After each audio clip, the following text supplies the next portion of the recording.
নারীরা কতটুকু পর্দা করবে, কতটুকু পর্দার হুকুম কি, সেখানে আমি বলেছি পর্দা করা ফরজ।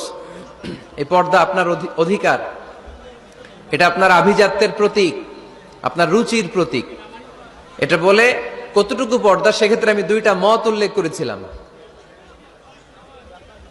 দুইটা মত উল্লেখ করেছি। মত নাম্বার 1, সারা শরীর ঢেকে রাখবে, ফেসটা খোলা রাখবে, হাত খোলা রাখবে, এটা একটা মত। আরেকটা মত, সব ঢেকে রাখতে হবে, শুধু চোখ খোলা, তাই না? দুইটা মত উল্লেখ করে আমি বলেছিলাম যে এটা হচ্ছে রুকসাত আর এটা হচ্ছে আজিমাত।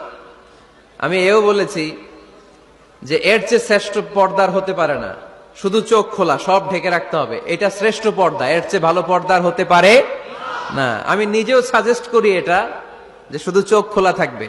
আবার ওই প্রশ্নের উত্তরে এও বলেছি চেহারা হচ্ছে সৌন্দর্যের রাজধানী, চেহারাই যদি দেখা হয়ে যায় তো সব দেখা হয়ে যায়, এজন্য এটা আমি সাজেস্ট করেছি। তারপরে এরা আমারে ধাক্কাইতে ধাক্কাইতে ওই মতের দিকে নিতে চায়, আছে না নাই? তো এই যে 3 বার যে আমি এই কথা বললাম, এগুলো শুনবার সময় কি কানে তুলা দিয়ে রাখছিলেন? হ্যাঁ, তখন কি শোনেন না এগুলো? মত দুইটা বললাম কেন আমি? হুজুর দুইটা কেন বলবেন? অন্য মতের প্রতি আপনার এত শ্রদ্ধা কেন? আমগত নাই, এই হয়েছে সমস্যা। ক্লিয়ার কাট কথা। পর্দার ক্ষেত্রে দুইটা মতের উল্লেখ করেছি প্রিয় ভাইয়েরা। বলেছি এক মত বলেছে ফেস খোলা, হাত খোলা, আরেক মত বলেছে শুধু চোখ খোলা। এবং আমি বলেছি এইটা শ্রেষ্ঠ পর্দা, এর চেয়ে ভালো পর্দা হয় না, বলছি না আমি? আবার বলছি যে আমি সাজেস্ট করি এটাই সবচেয়ে ভালো, এটা করবেন। এবং শেষে বলেছি চেহারা হচ্ছে সৌন্দর্যের রাজধানী, চেহারাই যদি দেখা হয়ে যায় তো সব দেখা হয়ে যায়। এগুলো কি প্রমাণ করে? আমি এই মতের পক্ষে না এই মতের পক্ষে? বায়ে না ডানে? ডানে। তো আমি এই মত অবলম্বন করি, মানে আপনাদের যেই মত আমারও এই মত। আমার ধাক্কা মারতেছেন কেন?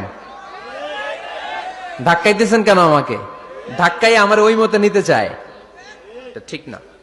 বাড়াবাড়ি কখনো কল্যাণ বয়ে নিয়ে আসে না। আওয়াজ করবেন না, মনোযোগ দিয়ে শুনেন। এই যে মত, এটা আমার মত না, এটা অনেক স্কলারদের মত। নারীরা শুধু ফেস খোলা রাখবে আর হাতের কবজি পর্যন্ত খোলা রাখবে, এটা আমার মত না। আমি অন্যদের মতকে শুধু ন্যারেট করেছি, বর্ণনা করেছি মাত্র। মেজরিটি স্কলাররা, জুমহুরুল ফুকাহা, আই রিপিট, আমি আবার বলছি, মেজরিটি স্কলাররা বলেছেন ফেস এবং হাত খোলা রাখা যাবে। যদিও আমার মত এইটা না, আমার মত হচ্ছে যে শুধু চোখ খোলা রাখবেন। মেজরিটি স্কলাররা, রাইসুল মুফাসসিরিন আব্দুল্লাহ ইবনে আব্বাস রাদিয়াল্লাহু তাআলা আনহুমা, যার ব্যাপারে আল্লাহর হাবিব সাল্লাল্লাহু আলাইহি ওয়াসাল্লাম দোয়া করেছেন, আল্লাহ